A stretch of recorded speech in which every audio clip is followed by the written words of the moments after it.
Here's the view from my shop window this morning. It looks gorgeous out there, but awfully cold. I think we need some quality shop time. Let's see what we can do in this video with this old piece of poplar.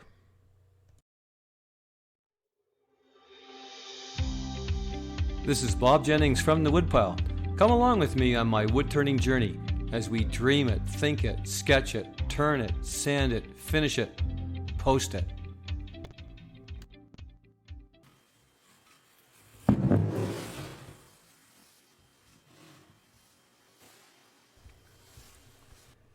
Ripping a log down its length like this on the bandsaw is not a very safe practice.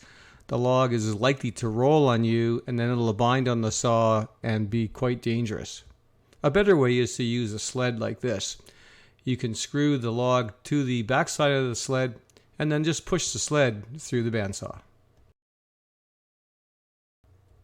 For those of you who are new to wood turning, you're probably wondering why I cut the log down its length in preparation for the bowl, rather than simply cutting off a cross-section of the tree and turning the bowl from the cross-section. One of the problems with wood is the center part of the tree called the pith. If you leave the pith in your final product, you're likely going to get cracking, as the pith is very unstable and cracks will radiate outwards from the pith itself.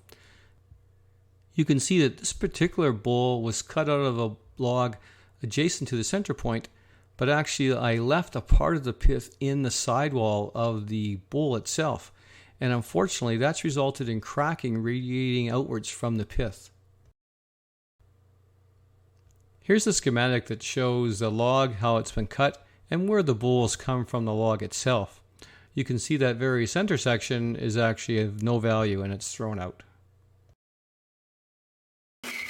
After you've cut your blank to the correct length, you should round off the corners on the bandsaw.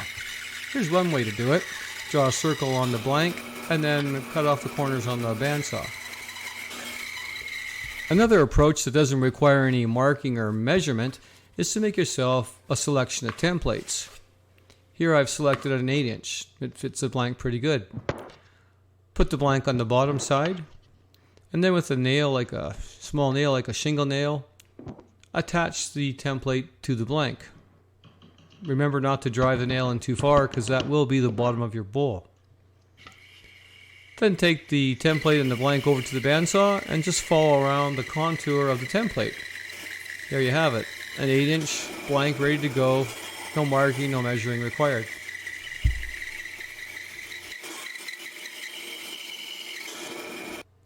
There are two primary ways to fix a rough blank to the lathe. The first is with the use of a faceplate. You mount the faceplate to the blank, and then you mount the faceplate onto the lathe.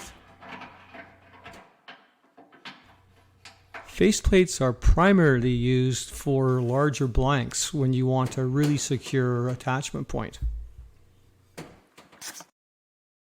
The second approach for fixing a rough blank to the lathe is with the use of a worm screw. The worm screw is tightened securely on a chuck, and a hole is drilled in the blank, and then the blank is screwed onto the worm screw.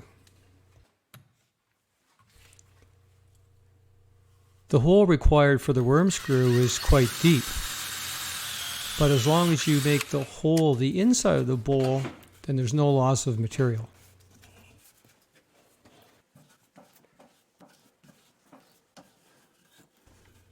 I cut this blank right down the middle, so I haven't removed all the pith. And you can see there's a significant crack just to the right of the pith. That'll have to be removed.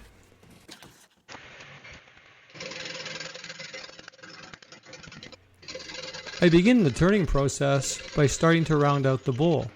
I start at the bottom and work my way out to the top. I know what shape I have intended for this bowl. It's going to have a gradual taper from bottom to top, so I keep that in mind as I do the rounding process.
I keep the tailstock up tight against the bottom of the bowl as long as possible to give me the most security when I'm turning the blank.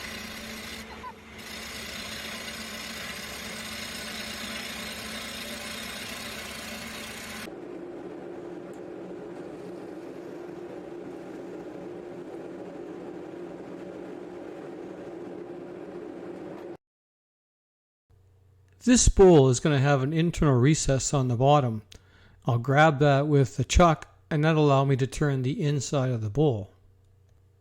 I want the internal recess to be about 3.5 inches in diameter. And here's a technique that can help you center that 3.5 inches on the bottom without having to measure on the bowl. Set the calipers at 3.5 inches. Bring the left side of the caliper up against the bottom of the bowl and make a small scribe. That will give you a corresponding indication on the right hand side. If the right hand side caliper lines up with that mark on the right hand side, then you know you've got it centered. If they don't line up, adjust the caliper by moving it in or out. Eventually you'll line up the two sides of the calipers and you'll know you have it perfectly centered.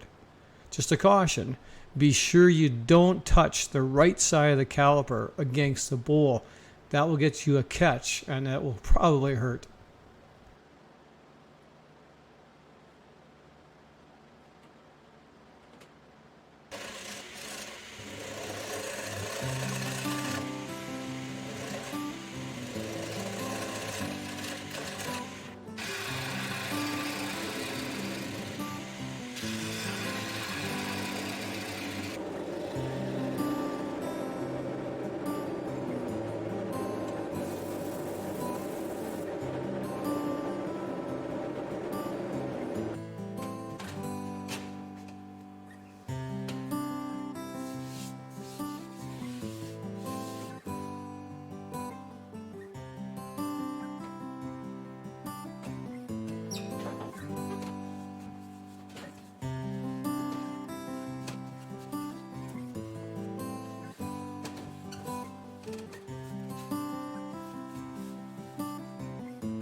Well, that's the outside of the bowl finished. We'll cover off the inside in part 2, which will be released shortly. If you haven't already subscribed, please consider it. I always appreciate reading your comments, and thumbs up are great for my channel.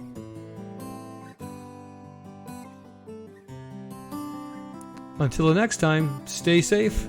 We'll see you in the next video.